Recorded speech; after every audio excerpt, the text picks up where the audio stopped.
Uai, ô Tony, esse pagode desse trem aí de taxa de câmbio, o que é isso? Taxa de câmbio é o preço da moeda estrangeira em relação à moeda nacional. Ou seja, câmbio significa troca. Então, se eu quero trocar a minha moeda nacional, o real, por uma moeda estrangeira, no caso, vamos pegar o dólar como exemplo. Então eu tenho que pagar por essa moeda. Moeda é um bem igualzinho qualquer outro. Então você está falando que dólar, que moeda é um trem, é uma coisa que eu compro, é igual um trem, um tomate, uma batata, feijão. É um bem igual essa garrafa. Se eu for comprar essa garrafa, eu tenho que pagar por ela. Eu vou dar uma quantia em dinheiro e levar a garrafa para casa. Não é isso que acontece no mercado? Então, com a moeda é a mesma coisa. Se eu quero uma moeda estrangeira, eu tenho que pagar por ela. Eu vou dar uma quantia em real e levar a moeda para casa. Ou seja, esse é o preço da moeda que eu pago para levar essa moeda, o valor que eu pago chama-se taxa de troca. Câmbio, cambiar, trocar. Câmbio significa trocar em espanhol. Então, quando você ouvir dizer que a taxa de câmbio aumentou, significa que o preço da moeda estrangeira aumentou, como o preço daquela garrafa aumentar também.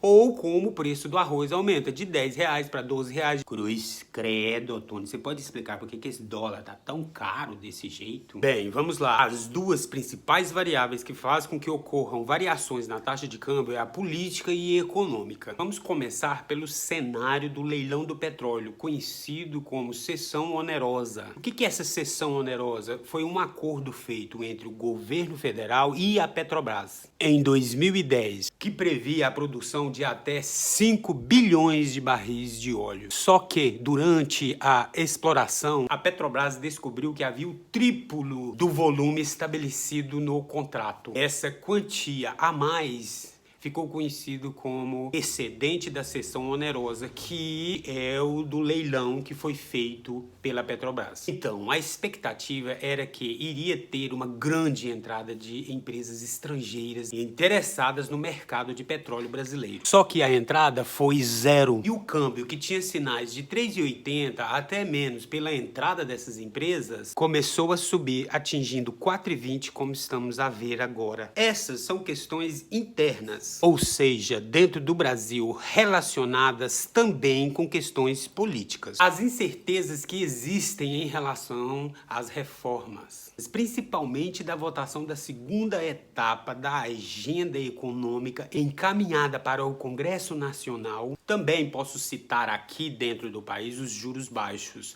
Juros baixos não atrai capital estrangeiro.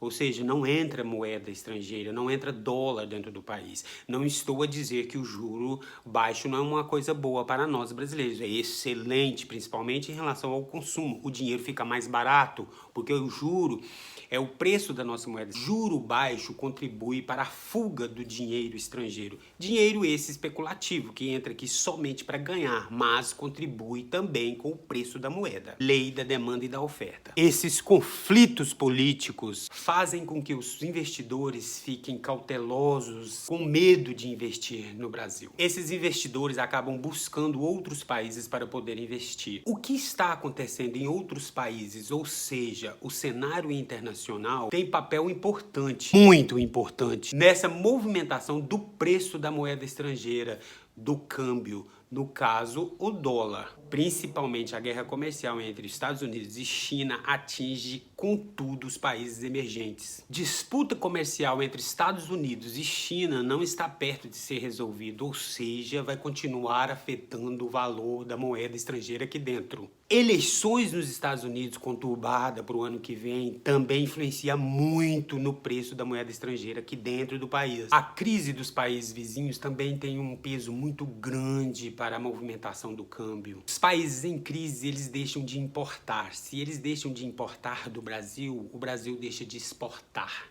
Ou seja, deixa de entrar dinheiro estrangeiro dentro do Brasil. Lei da demanda e da oferta. Pouco dinheiro, a tendência é o preço aumentar. Pouco dólar dentro do país, a tendência é o preço do dólar aumentar. Ou seja, a taxa de câmbio vai acabar ficando mais alta. A mesma coisa acontece com outro tipo de bem. Exemplo, pouco tomate dentro do mercado, o preço do tomate sobe. Se começa a ter pouco feijão no mercado, o preço do feijão começa a subir. A mesma coisa acontece com a moeda. E nós, como bons consumidores, sabemos que se a oferta cai, a tendência é o preço do produto, do trem, da coisa aumentar. No Brasil, a desvalorização da nossa moeda perante a estrangeira foi uma das maiores da América Latina. O Banco Central deu sinais de pouquíssimas interferências no mercado. Uma das falas do Bacen, ou seja, do Banco Central, é que a inflação continua dentro da meta estipulada.